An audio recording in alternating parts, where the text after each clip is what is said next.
Hello, friends. Today we will learn together how to write down a narrative essay. We all love to read stories which are interesting and involving. In order to write down any story,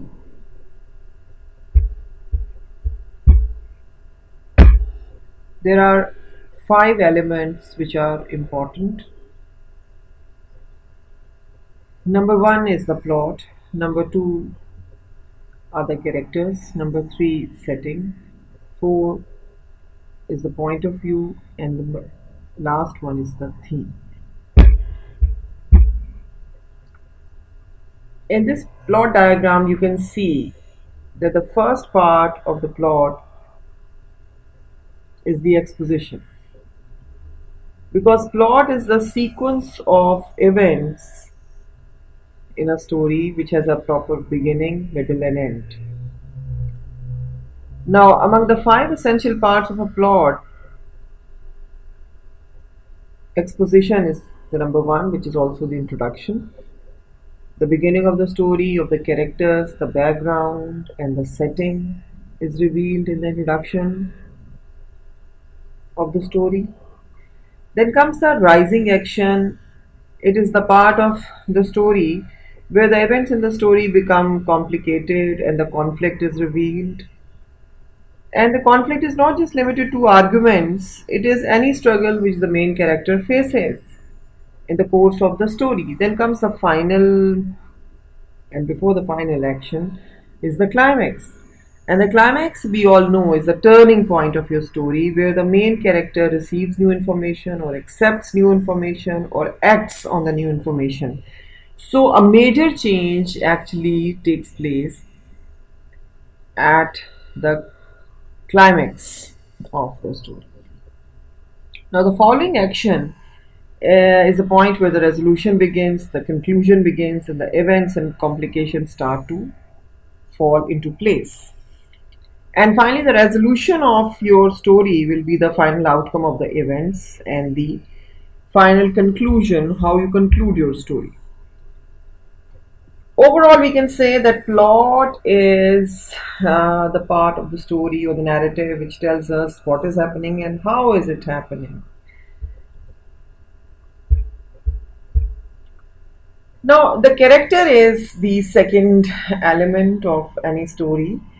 And the word character has two meanings. Number one is the person in a fictional story, which can be antagonist or protagonist.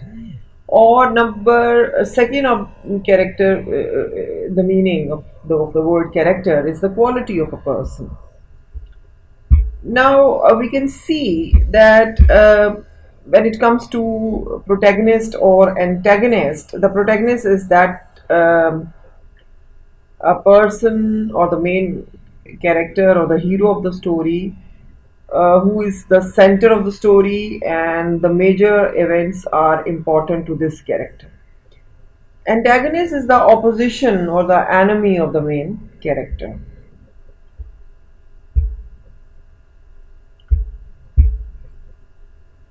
The other meaning of character, which is the physical appearance of your character and the personality traits of the characters, which you will write in the course of your writing, is also very important. When it comes to the physical appearance, you will tell about the age, the hair style, the build, the lips, the skin, and the eye color of your characters, and the personality traits of your characters. Maybe your character may be clever or innocent or honest person, or can be a early bird or a couch potato or jack of all traits.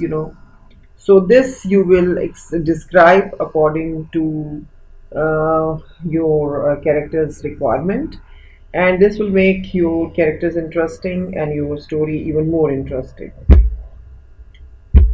After the characters, there comes the setting. The setting is the time and location of your story, the place. So the time is the historical period, the time of the day or the year, when is the story taking place. Place is the geographical location where is actually the story taking place, and the weather conditions are whether it's rainy or stormy or cloudy, whatever the climate of the place where your story is based. An example of stories setting writing we can write here. It was a dark and stormy night. In her attic bedroom, Margaret Murray, wrapped in an old patchwork quilt, sat on the foot of her bed and watched the trees tossing in the frenzied lashing of the wind. Now you can see here the dark and the stormy night is telling us the time and the weather condition of the setting of our story.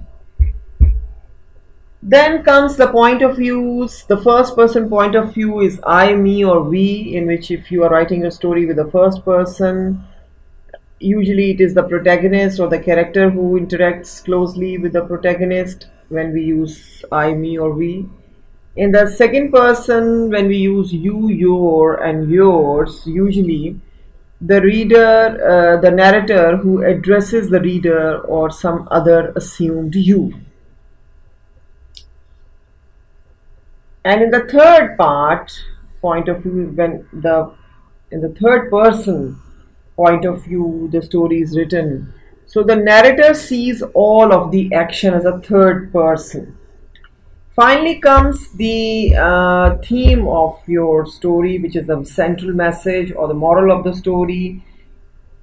Author's thoughts on the topic or view of human nature is revealed in the theme. You can see that theme is the underlying message of the story, and the plot and the story are actually based on the theme of the story. The story arc is here, and you can see that in this arc, when all these ingredients of plot, point of view, and elements join together, they come up with a story arc.